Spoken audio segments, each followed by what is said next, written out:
खुदा मसीह यीशु में आप तमाम मेरे मसीह भाई बहनों को सलाम जय मसीह की प्रेज द लॉर्ड। ओके, तो वीडियो के टाइटल से आपने पता कर लिया होगा कि आज हम किस विषय के ऊपर बात करने वाले हैं। विषय है कि through many tribulations we must enter the kingdom of God, कि बहुत से क्लेश उठाकर हमें परमेश्वर के राज्य में प्रवेश करना है। अब जब मैं बात कर रहा हूं कि क्लेश उठाकर परमेश्वर के राज्य में प्रवेश करना है, ये कोई मेरी अपनी फिलॉसफी नहीं है, ये मैं कोई अपनी शिक्षा नहीं दे रहा हूं, ये मेरी मन घड़त कहानी नहीं है, ये मैं कोई ऐसी चीज नहीं सिखा रहा हूं जो कि मैंने खुद तैयार करी है। बच्चों, मैं डायरेक्ट वचन को कोट कर रहा हूं, वचन को आपके सामने रख रहा हूं, और ये वचन की एक आयत है जो मैं आपके सामने पढ़ रहा हूं।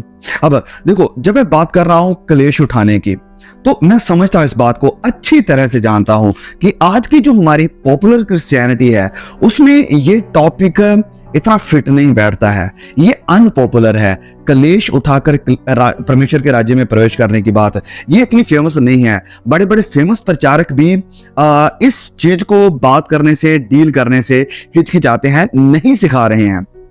लेकिन we are not called to preach that is popular, but we are called to preach that which is biblical। हम उस चीज का प्रचार करने के लिए बुलाए नहीं गए हैं कि जो लोगों को अच्छा लगे, जो पॉपुलर है, वरन हम बुलाए गए हैं कि हम बाइबल का प्रचार करें और जो बाइबल कहती है उसे वैसे ही लोगों के सामने रखें।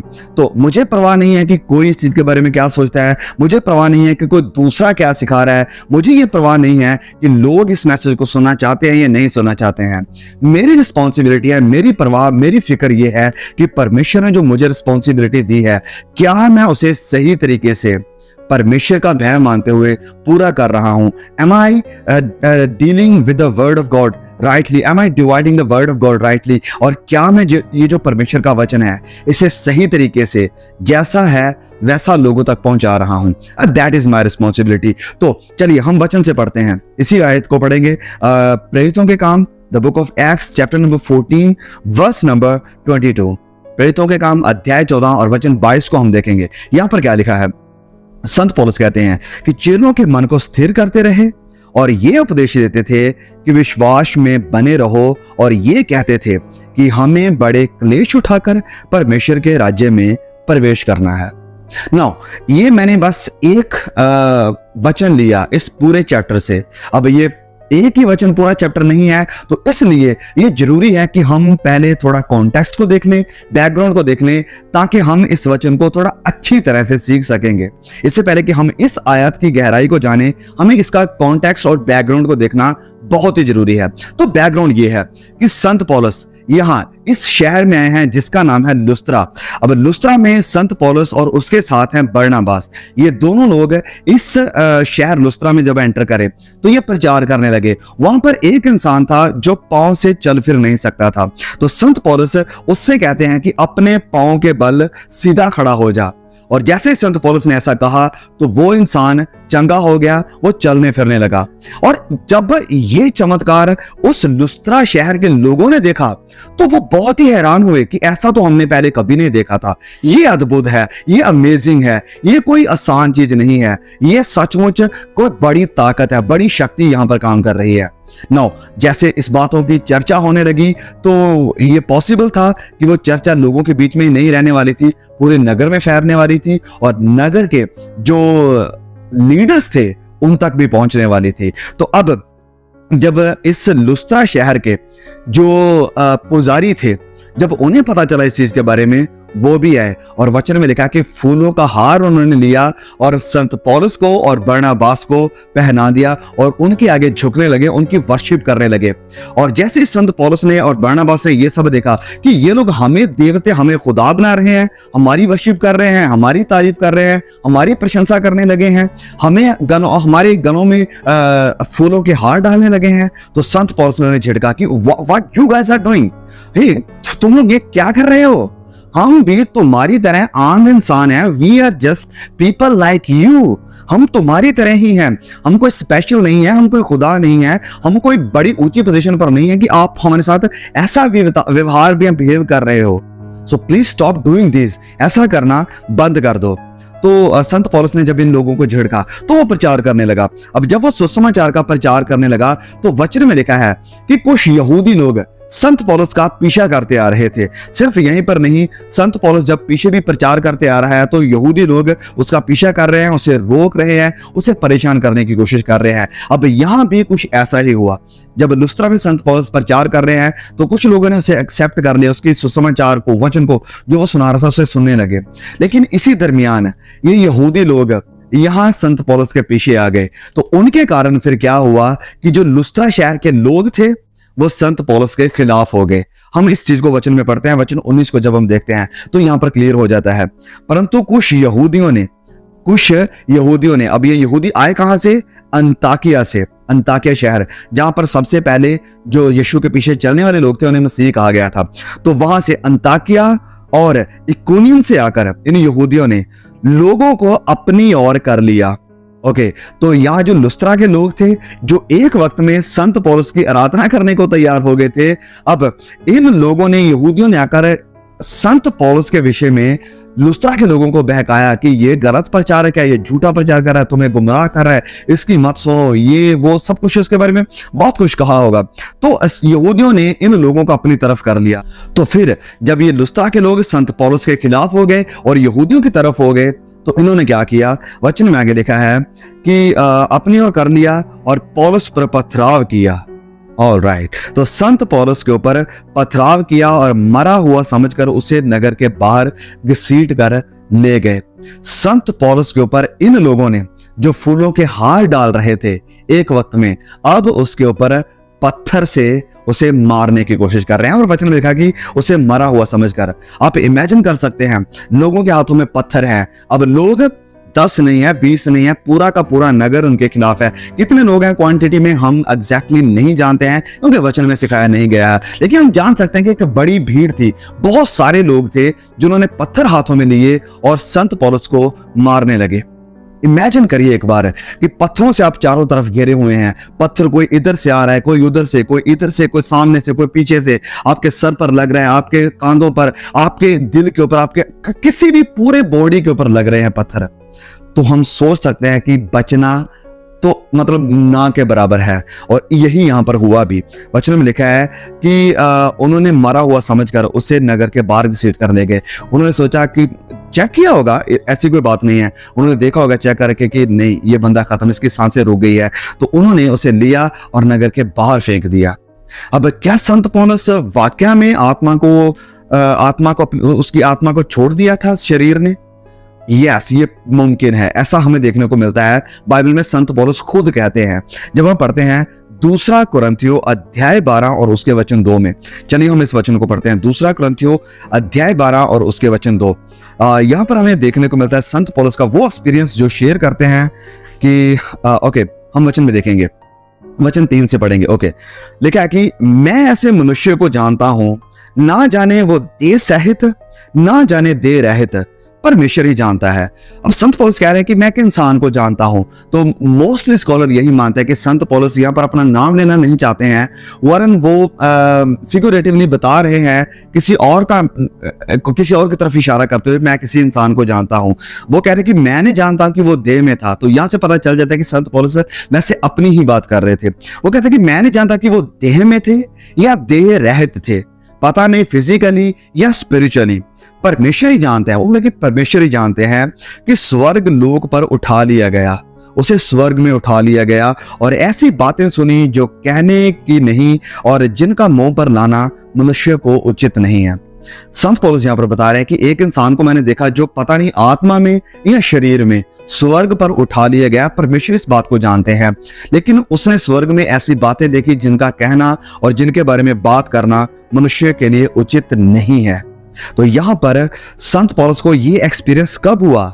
अक्सर हमारे मनों में ये सवाल था कि संत पौलुस को ये सब कब हुआ? तो जब हम वचन प्रेरितों के काम अध्याय 14 को पढ़ते हैं और वचन 19 में आते हैं, हमें पता चलता है कि ये एक्सपीरियंस पौलुस को तब हुआ था जब लुस्त्रा के लोगों ने संत पौलुस के ऊपर पथराव किया, चेक किया कि ये मर चुका है और मरा हुआ समझकर उन्होंने उसे शहर के बाहर फेंक दिया। तो संत पौलुस अपने इस एक्सपीरियंस को 2 Corinthian chapter number 12 verse number 3 में बयान करते हैं कि पता नहीं वो देह में था या देह के बाहर था, लेकिन स्वर्ग में उसे उठा लिया गया था। तो यस, जब उसके ऊपर पथराव हो रहा था, जब उसे मारा जा रहा था, तो परमेश्वर ने संत पौलुस को अपने पास बुला लिया था।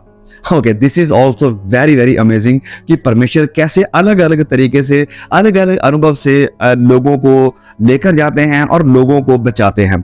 नो, जब ये सब हुआ, उन्होंने घसीट कर उसे बाहर फेंक दिया, तो क्या हुआ? वेल, हम जानते हैं कि दोबारा से संत पौलुस के अंदर सांसें आई, उसकी आत्मा फिर से उसके अंदर आई। आगे लिखा है, पर जब चेले उसके चारों ओर आ खड़े हुए तो वह उठकर नगर में गया और दूसरे दिन बरनबास के साथ दिरबे को चला गया। तो संत पौलुस फिर से उठे और फिर से उसी नगर में गए और प्रचार करना शुरू कर दिया। अब इस बात को ध्यान में रखना कि संत पौलुस को स्वर्ग का विजन मिला है। इस दरमियान संत पौलुस को स्वर्ग का विजन मिला है और स्वर्ग में उसने बहुत कुछ देखा है, जो वो कहता है कि ऐसी बातें मैंने देखी हैं और सुनी हैं जिनका मुंह पर लाना इंसान के लिए, मनुष्य के लिए सही नहीं, ऐसे नहीं बताया जा सकता। तो स्वर्ग में वो बहुत कुछ एक्सपीरियंस करके आया है, परमेश्वर से बात भी करी होगी, बातें सुनी भी होंगी। लेकिन अब जब ये एक्सपीरियंस लिया उसने स्वर्ग का, तो फिर क्या होता है? फिर वह आगे वचन 21 में जब हम आते हैं, वहां पर लिखा है कि वह उस नगर के लोगों को सुसमाचार सुनाकर और बहुत से चेले बनाकर लुस्त्रा और इकुनियुस और अंताकिया को लौट आए। तो फिर वो अंताकिया में लौट आए। अंताकिया जो कि एक क्रिश्चियन का हब बन चुकी थी, क्योंकि वहीं पर मसीह लोग ज्यादातर रह रहे थे। तो जब वो अंताकिया शहर में अब आए हैं, अब वो अंताकिया शहर में आए हैं और अंताकिया की जो कलीसिया है, अंताकिया के जो मसीही लोग हैं, अब वो उन्हें इनकरेज कर रहे हैं, अब वो उन्हें प्रचार कर रहे हैं। क्या प्रचार करते हैं? वही जो वचन हमने पढ़ा। और चेलों के मन को स्थिर करते रहे और ये उपदेश देते थे कि विश्वास में बने रहो। इंग्लिश में लिखा है कि we strengthened the hearts of the believers, we strengthened, we encouraged them। तो कैसे संत पौलुस उन्हें स्ट्रेंथन कर रहे हैं, कैसे उन्हें इनकरेज कर रहे हैं, कैसे तसल्ली दे रहे हैं? उन्हें कह रहे हैं कि विश्वास में बने रहो। हम तुम्हें ये तसल्ली देते हैं और ये उपदेश देते हैं। उपदेश क्या था? कि हमें बड़े क्लेश उठाकर परमेश्वर के राज्य में प्रवेश करना है। Oh no, Paul, you don't know how to encourage the people. You don't know how to strengthen the hearts of the believer. Those are already suffering too much. जो कि ऑलरेडी बहुत ज्यादा दुख को, कष्ट को, परेशानियों को झेल रहे हैं। तुम उन्हें इनकरेज कर रहे हो, तुम उन्हें तसल्ली दे रहे हो, ये कहते हुए कि बड़े क्लेश उठाकर हमें परमेश्वर के राज्य में प्रवेश करना है। No, this is not how you encourage the believer. ऐसे लोगों को इनकरेज नहीं किया जाता है। Please stop doing that. हाँ, लेकिन वो आज की हमारी 21वीं सदी का प्रचारक नहीं था। He was a follower of Christ who knew the truth, जो सच्चाई से वाकिफ था, जो स्वर्ग का विजन देखकर आया था, जो प्रभु यीशु से मिलकर आया था। अब वो आकर चेलों के मन को इनकरेज कर रहा है और कह रहा है कि विश्वास को मत छोड़ना, विश्वास में बने रहना। मैं सच्चाई को देख कर आया हूं, परमेश्वर ने मेरे साथ बातें करी हैं और मैं आपको यही कहना चाहता हूं कि विश्वास में बने रहो, क्योंकि ये क्लेश उठाकर ही हमें परमेश्वर के राज्य में प्रवेश करना है। आप इमेजिन करके देखिए कि आज के वक्त में, आज हमारी 21वीं सदी में, आज की हमारी मॉडर्न क्रिश्चियनिटी में अगर कोई प्रचारक उठकर खड़ा होता है और कहता है कि हे, मैं आपको इनकरेज करना चाहता हूं, मैं आपको आज तसल्ली देना चाहता हूं, आज हिम्मत देना चाहता हूं, आपको स्ट्रॉन्ग करना चाहता हूं, परमेश्वर आपकी दुआओं को सुन रहा है, आपके सारे बिगड़े काम बनने वाले हैं, your life is going to turn around, आपकी जिंदगी पूरी तरह से बदलने वाली है, you are going to see a breakthrough in your life, आपकी जिंदगी में बड़ा चमत्कार होने वाला है, तुम्हारी सारी निराशा दूर होने वाली है, तुम रोना भूल जाओगे, तुम्हारी जिंदगी में अब हंसी ही हंसी रहेगी, तुम्हारी जिंदगी में अब हमेशा की खुशी आएगी, तुम्हारा वीजा लगने वाला है, तुम्हारा घर बनने वाला है, तुम्हारी गर्लफ्रेंड, तुम्हारा बॉयफ्रेंड तुम्हें मिलने वाला है, जिस इंसान से तुम शादी करना चाहते हो उससे तुम्हारी शादी होने वाली है। हाँ, ऐसे आज के प्रचारक कलीसियाओं को, विश्वासियों को इनकरेज कर सकते हैं, लेकिन मैंने कभी नहीं देखा किसी पास्टर को विश्वासियों को ऐसे बात करते हुए इनकरेज करे कि ओके, मैं तुम्हें इनकरेज करना चाहता हूं, मैं तुम्हें स्ट्रेंथन करना चाहता हूं, मैं तुम्हें तसल्ली देना चाहता हूं कि हमें बड़े क्लेश उठाकर परमेश्वर के राज्य में प्रवेश करना है। लेकिन पौलुस डिड दैट। पौलुस ने ये किया। ये मेरी कोई अपनी शिक्षा नहीं है, आप पूरा इस चैप्टर को पढ़कर देखिए। संत पौलुस कह रहे हैं कि चेलों के मन को स्थिर करते और ये उपदेश देते थे, प्रचार ये करते थे कि विश्वास में बने रहो, विश्वास में बने रहो, विश्वास से फिर मत जाना, कहीं डगमगा मत जाना, कहीं विश्वास को छोड़ मत देना। हमें बड़े क्लेश उठाकर, इंग्लिश में through many tribulations we must enter the kingdom of God. हमें परमेश्वर के राज्य में प्रवेश करना है। कैसे? बहुत सारे क्लेश उठाकर। और ये क्लेश उठाने की जो बात हो रही है, जब मैं बात कर रहा हूं क्लेश उठाने की, तो क्या ये कोई नई या स्ट्रेंज टीचिंग थी जो संत पौलुस दे रहे थे? बिल्कुल भी नहीं। संत पौलुस ने प्रभु यीशु की बातों को सुना। संत पौलुस ने वो सारी बातें सुनी जो प्रभु यीशु ने कही थी। और फिर सिर्फ संत पौलुस ही नहीं, पतरस भी इस चीज की बात करते हैं। और सिर्फ संत पौलुस यहां पर ही नहीं, क्योंकि गलती से शायद उसने ये कह दिया होगा, नहीं, वो इस चीज को बार बार कई बार रिपीट करते हैं जब हम उनकी पत्रियों को पढ़ते हैं। लेकिन आज प्रॉब्लम ये है कि हमारी ज्यादातर जो क्रिश्चियनिटी आ रही है वो पुराने नियम से आ रही है। क्यों पुराने नियम से? बिकॉज पुराना नियम हमारे लिए थोड़ा ज्यादा कंपैटिबल है, थोड़ा ज्यादा बढ़िया लगता है हमें। क्यों? क्योंकि एक तो यहां पर बात होती है कि अब्राहम की, दाऊद की, इसहाक की, याकूब की सारी आशीषें परमेश्वर हमें देने वाला है, तो कौन नहीं इसे सुनना चाहेगा? क्योंकि पुराने नियम का जो लॉ था, जो व्यवस्था थी, अब वो हमारे लिए नहीं है, तो हम उससे आजाद हो चुके हैं। तो यीशु हमें चाहिए उस सारी व्यवस्था को ना मानने के लिए। लेकिन बाकी जो सारी आशीषें हैं वो हमें पुराने नियम की चाहिए। और यही कारण है कि पुराने नियम से ज्यादातर हमारी मॉडर्न क्रिश्चियनिटी आ रही है, लेकिन उन पत्रियों से नहीं जो कि असल में क्रिश्चियंस के लिए लिखी गई हैं, कि उन्हें क्या सीखना है, उन्हें कैसे रहना है, और उनके लिए मसीह जिंदगी कैसी होगी, उनके लिए फ्यूचर क्या है, and how are we going to live in this world, and that we can only find in the epistles. ये हमें सिर्फ पत्रियों में ही देखने को मिलता है। अगर हमें मसीहत के बारे में जानना है, अपने विश्वास के बारे में जानना है कि हमें कैसे अपनी मसीह जिंदगी गुजारनी है, तो हमें पत्रियों में आना पड़ेगा, क्योंकि ये सारे इंस्ट्रक्शंस हम मसीहों के लिए है। लेकिन प्रॉब्लम, जैसे मैंने कहा, कि हमारी आज ज्यादा क्रिश्चियनिटी आ रही है पुराने नियम से। अब्राहम, इसहाक, याकूब की आशीषें तुम्हारी है, दाऊद की आशीषें तुम्हारी है। लेकिन ये क्लेश जिनकी बात संत पौलुस ने करी, पतरस ने करी, संत यूहन्ना ने करी, ये नहीं, क्लेश हमारे लिए नहीं है। We are not unto tribulation, हम क्लेशों के लिए नहीं है। क्लेश आने से पहले तो प्रभु हमें उठा लेंगे, वो कैसे ही जाने देंगे हमें क्लेशों के अंदर से। But this is a great deception, ये एक बड़ी गुमराही है। प्लीज नए नियम की स्टडी कीजिए, नए नियम को स्टडी करें बार बार, स्पेशली पत्रियों में आ जाओ, क्योंकि पत्रियां हम मसीहों के लिए है, विश्वासियों के लिए है, हमें इंस्ट्रक्शंस देने के लिए। नो, सुनिए इस बात को, ध्यान से सुनिए। क्या प्रभु यीशु ने कोई क्लेशों की बात करी? बिल्कुल करी। प्रभु यीशु ने क्या कहा कि वह तुम्हें पकड़वाएंगे, तुम्हें जेल खानों में डाल देंगे, मार डालेंगे, मेरे नाम के कारण लोग तुमसे नफरत करेंगे। लेकिन चेले कैसे रहेंगे? प्रभु आके हमें कैसे मार सकते हैं, हमें कैसे जेल में डाल सकते हैं, हमें हमारे ऊपर ये क्लेश कैसे आ सकते हैं? हम तो तेरी प्रजा हैं, हम तो तेरी दुल्हन है, तो तू अपने दुल्हन को कैसे अलाउ करेगा कि कोई हमें मारे, कोई हमें क्लेश दे, कोई हमें सताए? How can you allow your bride to be beaten so brutally? They didn't question, उन्होंने ये सवाल नहीं किए, वरन प्रभु यीशु ने जो कहा उन्होंने माना, और उनके साथ ऐसा हुआ भी। दे faced great tribulations. Just look at the history, इतिहास को देखो कि जितने भी प्रभु यीशु मसीह के चेले थे उनकी मौत कैसे हुई, सिवाय जॉन के। John died a natural death, यूहन्ना ने एक नॉर्मल मौत को रिसीव किया। लेकिन देखिए यूहन्ना की जिंदगी में भी कितने क्लेश आए थे, देखिए एक बार के उसे भी कितने क्लेशों का सामना करना पड़ा था।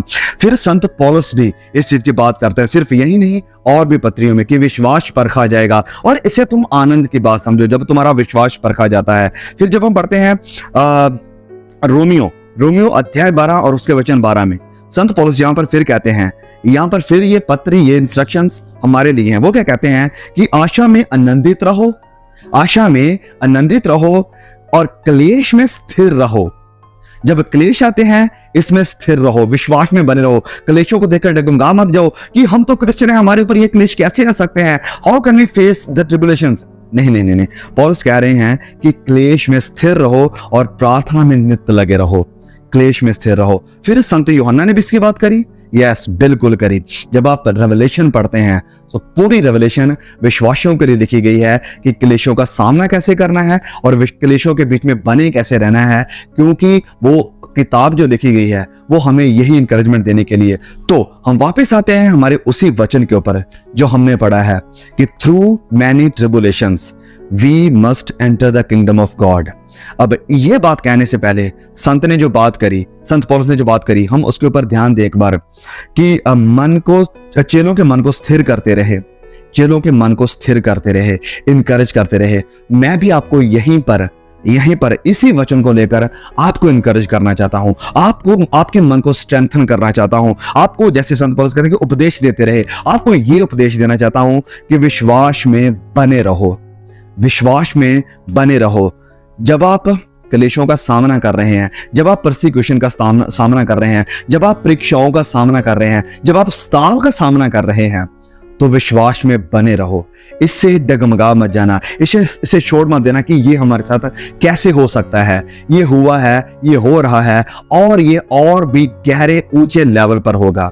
लेकिन बाइबल ने हमारे साथ वायदा किया है कि क्लेशों के दरमियान ही, क्लेशों से होकर ही हमें परमेश्वर के राज्य में प्रवेश करना है। क्योंकि जब तक एक एथलीट, जो खिलाड़ी होता है एथलीट, वो चाहे दौड़ने वाला है, वो एथलीट मैदान में आने से पहले, उस प्राइज को लेने से पहले, इनाम को हासिल करने से पहले उसे बड़ी मेहनत करनी पड़ती है, उसे एक बड़े टफ पीरियड से होकर गुजरना पड़ता है, उसे बड़ी सख्त डाइट को फॉलो करना पड़ता है, दिन रात उसे मेहनत करनी पड़ती है। सो बड़ा तैयारी के बाद वो फिर इस परीक्षा में आता है, इस टेस्ट में आता है।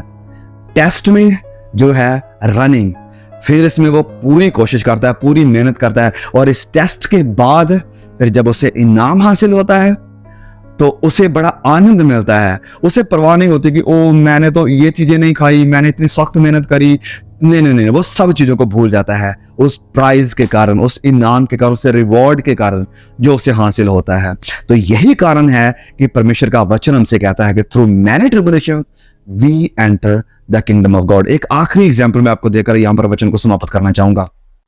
प्रभु यीशु ने भी जब मत्ती अध्याय 24 में अंतिम दिनों की बात करी तो प्रभु यीशु ने भी कहा था कि those days will be like women in the pregnancy, कि जैसे गर्भवती औरत को पीड़ाएं लगती हैं वैसे ही होगा। अब अगर आपने देखा है या कभी एक्सपीरियंस किया है, आपके आसपास में कभी देखा है, आपको पता होगा कि जब एक औरत प्रेग्नेंट होती है तो ऐसा नहीं होता कि एकदम से उसे पीड़ाएं लगती हैं and yes you get the delivery, बच्चा हो गया। नहीं, ऐसा नहीं होता है।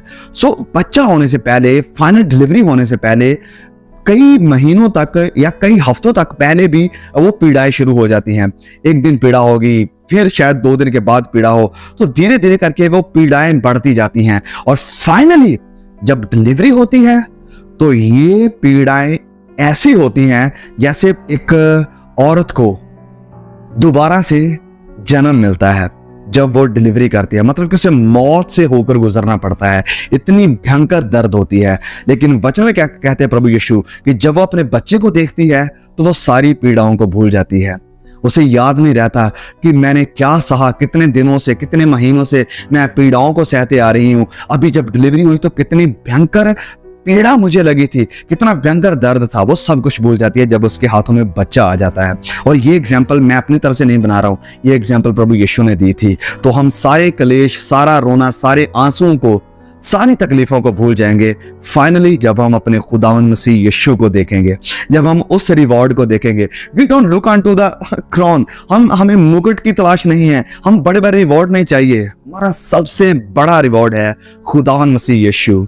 जब हम उसे देखेंगे तो हम सब कुछ भूल जाएंगे कि धरती के ऊपर जो हमने सहा, धरती के ऊपर जो हमारे साथ हुआ, ये तो कुछ भी नहीं है जब हम इस महिमा को देख सकें, जब हम मसीह यीशु को मिल सके। सो प्लीज मेरे प्रियो, मैं आपको भी इनकरेज करना चाहता हूं, आपको स्थिर करना चाहता हूं कि हमें बड़े क्लेश उठाकर परमेश्वर के राज्य में प्रवेश करना है। और जब क्लेश, ये परीक्षाएं हमारे ऊपर आ रही हैं या आती हैं तो विश्वास में बने रहो, जैसे संत पौलुस कहते हैं कि विश्वास में खड़े रहो। ये वचन, ये मैसेज जो आपने आज सुना, आपकी मदद करे कि ये मैसेज आने वाले दिनों में आपके लिए एक बड़ी तसल्ली का, बड़ी हिम्मत का कारण बनेगा। ये आज भी आज के दिन के लिए भी आपके लिए एक बड़ी स्ट्रेंथ को, बड़ी ताकत को, बड़ी इंकरेजमेंट को लेकर आएगा। सो प्लीज इस वीडियो को, इस मैसेज को शेयर जरूर करें अपने और भी भाई बहनों के साथ, दोस्तों के साथ। जल्द मिलते हैं एक और नए वीडियो के साथ। तब तक के लिए खुदा मुझे, आपको, हम सबको संभाल कर रखे।